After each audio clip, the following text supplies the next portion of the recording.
One of the most important things a speaker must be able to do is to immediately connect with that audience. Once the audience is engaged, they think to themselves, all right, this guy's good, this is going to be fun. They sit up, they're ready to listen and learn.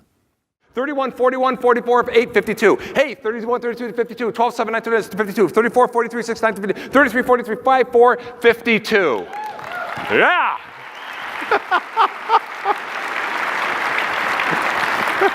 Okay, from the four corners of this unbelievable world-class global Delta Airlines, 32 plus 7 is what?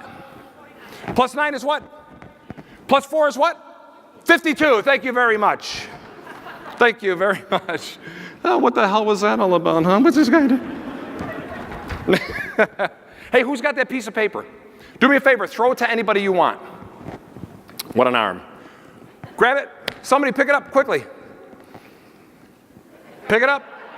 Pick it up. Stand up. Stand up. I want you to think of any number between 1 and 1,000, any number at all. Think of one. Do you have one? Shout loudly. What is it? 596. Do you want to change your mind? Okay. Do me a favor. Open up that piece of paper and shout loudly what I have written on it.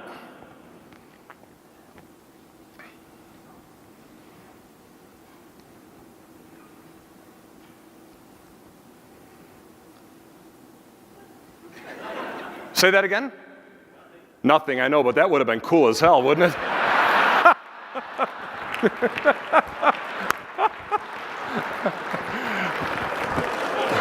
Oh, I'm good, but I'm not that good.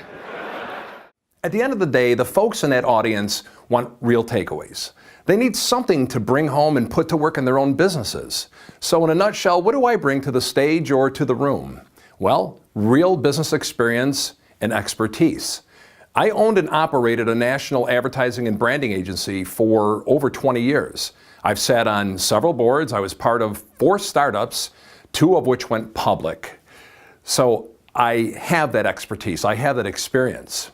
I know what it takes to be an effective leader, how to inspire and passion and empower employees to create that passionate and collaborative culture. I know what it takes to be innovative, to be disruptive. I know how to create that one-of-a-kind emotional customer experience. And I know how to be profitable and sustainable.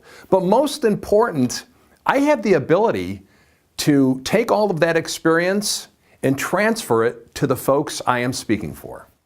If you have anywhere in your corporate mantra that your mission is 100% customer satisfaction, get rid of it. Get rid of it. If you think satisfying a customer is where you need to be, get rid of it. If it permeates through your company, you're not going to make it, and I'll tell you why. There is absolutely no correlation between a satisfied customer and a loyal customer. None. Here's a definition of a satisfied customer. You know what it is? They'll stay with you till the next best deal comes along. That's it. You know what a satisfied employee will do? They'll stay with you until the next best offer comes along. You want to get them from satisfied to loyal. How do you do it? You shatter their expectation. But here's the question. How in the world do you shatter my expectation, let alone even meet it, if you don't know what it is? Here's a conversation nobody ever has with customers. Tell me something, sir, ma'am. What is your expectation of us? What do you mean? What are you expecting out of being a customer of ours, this relationship? Wow, nobody's ever asked me that before. Well, tell us. And then after you get some of this feedback, put it together and have a staff meeting and say, this is generally what people are expecting. Let's put a process together that blows those expectations away. Now what you're doing is you're taking people from satisfied, crossing that abyss, over to loyal. Look at that, huh? What is that? Somebody shout it out. It's a yard sign. It's a slogan. What's that? The billboard. It's a slogan. Guess what? You know what that is? That's a promise. You know what that is? That's a promise. Can I tell you something? These are not just slogans. And you hear all the time in your franchise kits, the brand promise. And then we take it lightly. It's the advertising. Please believe me that this cannot be taken lightly. This is a promise. And if you do not keep your promise, people have way too many choices, and they're just going to go somewhere else. the happiest place on earth. Now, you know when you go through Disney, you walk around through Disney, it's magical. I mean, it is just, you bring your kids. I'll tell you how magical it is. Do you know that they have about a 75% return rate from first-time visitors? Wow. That's amazing, since it's really not a cheap visit. Now, you walk through the parks at Disney and you're walking around going, you know what? This is magic. It's not magic. Do you want to know what it is? It's process. I can't tell you how excited I was to read all of the classes that you've got going on over the next few days, especially since I don't have to take part in any of them. But what you're doing is you're creating process. Now, here's why Disney is so amazing and magical, because they know process in their sleep, to the point where all they have to focus on is the magical experience. Walt Disney, a lot of people don't know this about him, he was obsessed with process. Obsessed. He said, we cannot possibly create a magical experience for every guest every time unless we have the processes that allow us to do so. I've got a question for you. Who are you? What do you do? And what do you sell? Now, I want you to think about this in a way you've never thought about it before. If somebody stopped you walking across a parking lot, they ran into you in a grocery store, and they said, hey, you look familiar. What is it you do again? How would you define what you do? And I want you to think about this.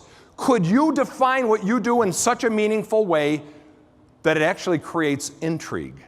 Could you define what you do for a living in such a way that it matters to other people to the extent where they're going to go, wow, are you kidding me? Tell me more.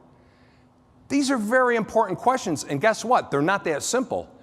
I do a lot of consulting work. One of the first things I do is I walk into an organization, ask leadership to give me a little conference room, and I need 10 people. I only need a few minutes of their time, I tell them. One at a time, people come walking in. I stand up, I shake their hands. Honest to God, I have them write it. We do it in person. And here's what I say. Hey, I'm Scott. What's your name? My name's John. John, let me ask you a question. What do you guys do here? What do you sell? 10 people all working for the same company, 10 different answers. It's known as perceptual reality. You see, what you think you sell and what your customers would love for you to provide are usually two very different things. How well you think you're doing for them and how well they think you're doing for them are always two very, very different things. Do you know, in a national study not too long ago, nearly 90% of every executive said we provide a superior service to our customers. We provide a supreme, superior customer experience. When they turned the study around and they asked the customers, less than 8% gave those companies a superior rating. Perceptual reality. I'm going to show you in a little while what perceptual reality is and how dangerous it can be if we don't nail it, if we don't harness it. A couple of years ago, I asked you a question. I started off and I said, if somebody stopped you and said to you, hey, you look familiar, what do you do? I asked you, how would you respond to the question, what do you do? Today, I want to ask you this. If somebody stopped you and said to you, hey, why do you do what you do? How would you answer that? I want you to think about this. Why do you do what you do? And here's the question. As you're evaluating, as you're reflecting, is your why bigger than the what? In other words, is why you do what you do greater, bigger than, more important than the what, than the stuff you sell? Is the why bigger than the bottom line? Is the why bigger than you? Ask yourself this and be honest. All great, sustainable, profitable organizations are those who attract and keep passionate, intelligent, talented people. All great organizations, sustainable, profitable organizations, are organizations that have a culture of meaning and purpose. Now, this doesn't mean that you have to be working for a company that's trying to find a cure for cancer. It doesn't mean that. It doesn't matter what you sell, as long as the why is greater than the what. It doesn't matter. And it all begins and ends with you. Great cultures, sustainable organizations, organizations surrounded by passionate, talented, intelligent people are all the result of leadership. The proof is in the pudding. After all is said and done, that audience is going to let you know whether they liked you or not. I love you guys, and I appreciate you having me back. Thank you very much. Thank you.